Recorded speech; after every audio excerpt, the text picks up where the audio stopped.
अयंगार व्यवस्था के विषय में आप क्या जानते हैं। पहले हम लोग समझ लेते हैं थोड़ा सा कि आखिर अयंगार व्यवस्था है क्या। देखिए, एक विजयनगर, जैसा कि आप यहाँ पर देख रहे हैं, ये एक साम्राज्य है। यह विजयनगर साम्राज्य था। ये साम्राज्य जो था वह प्रांतों में बटा हुआ था, और जो प्रांत थे वह किस में बटे थे, मंडल में बटे हुए थे, और जो मंडल थे वह जिला में बटे थे, और जो जिला थे वह गांव में बटे थे। आप क्या करेंगे, जब एग्जाम के कॉपी में लिखेंगे तो पहले विजयनगर बना देंगे, और इसको इस तरह से जो है बनाकर एरो लगा कर इसको बनाएंगे, ठीक है। इससे आपके मार्क्स बढ़ने के चांस होते हैं, ठीक है। इस प्रकार से इसको बनाएंगे, ठीक है। ये एरो इस तरह से बनाया गया है, ऐसे आप लोग बना लेंगे। ये फिगर तो आपसे ये वाला नहीं बन पाएगा, लेकिन फिर भी नीचे वाला आप कोशिश कर सकते हैं। तो हम जान लेते हैं आखिर क्या था। क्योंकि जो गांव था वह 12 सदस्यों का परिषद था। क्या था वह, 12 सदस्यों का परिषद था, जिसमें से एक था करनिकिम, जिसको हम लिपि कहते थे, और दूसरा था तलारी, जिसको हम लोग गांव का चौकीदार कहते थे। यह 12 सदस्यों में से 2 सदस्य ये लोग थे, जिससे उनका गांव का जो है प्रशासन व्यवस्था चलता था। चलिए अब देखते हैं आगे इसकी परिभाषा क्या होती है। देखिए, अब सीधे तौर पे अब अगर आंसर की बात करते हैं तो यहाँ पर देखिए, जैसा कि आप देख पा रहे हैं कि विजयनगर साम्राज्य में ग्राम प्रशासन की 12 सदस्यों के परिषद को अयंगार व्यवस्था कहा जाता है। यानी कि मैंने सहज और सरल भाषा का प्रयोग करके आपको समझाने का प्रयास किया। कहा जाता है जिसमें क्या था, लिपिक था, वो भारी वर्ड था इसलिए छोड़ दिया था मैंने उसको, और गांव का चौकीदार भी होता था। किसमें, यह 12 सदस्य में। उम्मीद है यह क्वेश्चन आपको क्लियर हो गया होगा। बढ़ते हैं नेक्स्ट प्रश्न के में। अगला प्रश्न हमारा है, मुगल दरबार में अभिवादन के तरीकों का उल्लेख करें। अभिवादन मतलब होता है कि अपने से जो हमारे बड़े थे या हमारे जो राजा थे, महाराजा थे, ऐसा कह सकते हैं, उनको किस प्रकार से हम लोग अभिवादन यानी कि शुक्रिया करते थे। चलिए शुरुआत करते हैं। देखिए, मुगल दरबार में अभिवादन के कई तरीके थे, जिनमें से एक था सिजदा और पैबोस। ध्यान रखिएगा, बहुत इंपॉर्टेंट है, सिजदा और पैबोस, जिसमें व्यक्ति जमीन पर लेटकर अपना सिर राजा के पैर पर रख कर चूमता था। देखिए, चूमता नहीं था, चुम्मा होगा, ठीक है, चूमता था।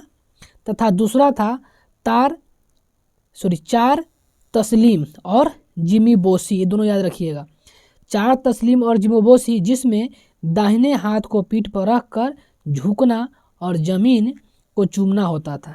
यह थी मुगल दरबार में अभिवादन के तरीके, जो मुख्य रूप से हमको जानने को मिलता है। चलिए अगले प्रश्न की तरफ हम लोग बढ़ते हैं। हम लोग का अगला प्रश्न है कि विश्व के 7 आश्चर्यों के नाम बताएं। यानी ऐसे विश्व के 7 आश्चर्य वस्तुएं हैं जिसको देखकर हम मतलब भौचक्के रह जाते हैं। चलिए जान लेते हैं क्या है। तो देखिए, विश्व के 7 आश्चर्यों के नाम कुछ इस प्रकार से। पहला है चीन का दीवार। हम लोग वाकिफ है, कहाँ पर है, चीन में है। चीन का दीवार कहाँ पर है, चीन में है, ठीक है।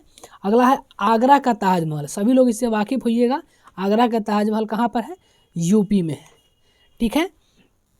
नेक्स्ट है पेट्रा, क्या है, पेट्रा जो है कहाँ पर है, जॉर्डन है। कहाँ पर है, जॉर्डन में है, ठीक है।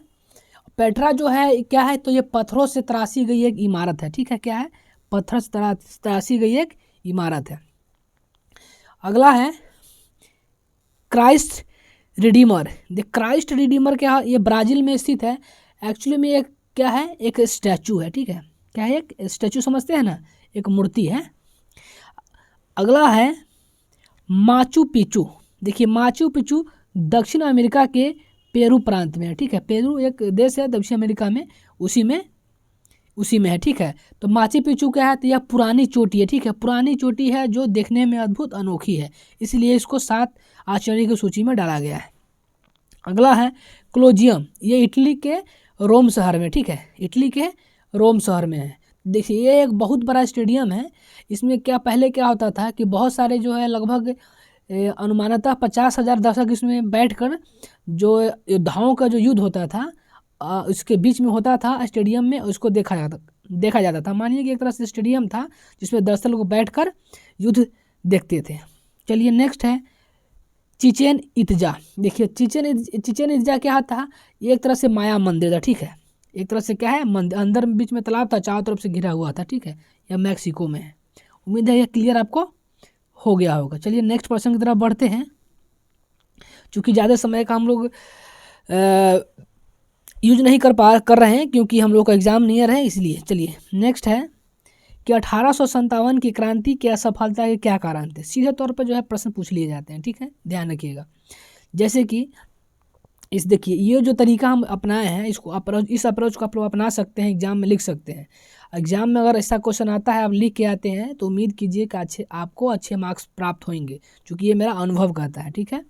चलिए आप क्या लिखिएगा, 1857 की क्रांति की असफलता के कारण कुछ इस प्रकार से थे। कौन कौन से कारण थे? पहला था राष्ट्रीयता की भावना का अभाव, यानी कि लोगों के अंदर राष्ट्रीयता की भावना नहीं थी। दूसरा था जन समर्थन का अभाव। तीसरा था निश्चित उद्देश्य का अभाव। और 4 नंबर में था देसी राजाओं द्वारा अंग्रेजों की सहायता। और 5वां था योग्य नेतृत्व का अभाव, आदि आदि। यानी इस प्रकार से बहुत सारे ऐसे कारण थे। मुख्यतः हम 5 कारण को यहाँ पर स्पष्ट करने का काम किए हैं। ये सब जो है सरल और सहज भाषा का प्रयोग किया गया है ताकि आपको समझ में आ सके, आप जल्दी से इसको अपना अंदर में उतार सके, ठीक है। चलिए नेक्स्ट प्रश्न की तरफ बढ़ते हैं हम लोग आज का। देखिए 5 नंबर क्वेश्चन क्या आ गया कि रानी लक्ष्मीबाई का जीवन वृत्त लिखिए। चूँकि देखिए जीवन वृत्त की जब बात होता है तो ये थोड़ा सा लॉन्ग क्वेश्चन हो जाता है, लेकिन फिर भी इसको हम शॉर्ट में करने का प्रयास किए, ठीक है। चलिए देख लेते हैं क्या है इसमें खास।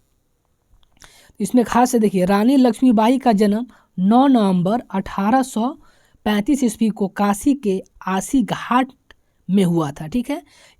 इनके माता पिता का नाम यानी पहले माता फिर पिता, इसलिए माता का नाम भागीरथी बाई और पिता का नाम था मोरोपंत तांबे, ठीक है। तांबे जी जो थे यानी कि पिताजी जो थे बाजीराव द्वितीय के दरबार में रहते थे, जो पेशवा था महाराष्ट्र का। देखिए लक्ष्मीबाई का बचपन का जो नाम था याद रखिएगा मणिका रखा गया, ठीक है। परंतु प्यार से लोग उसको क्या बुलाते थे? मनु बुलाते थे। क्या बुलाते थे? मनु पुकारा जाता था।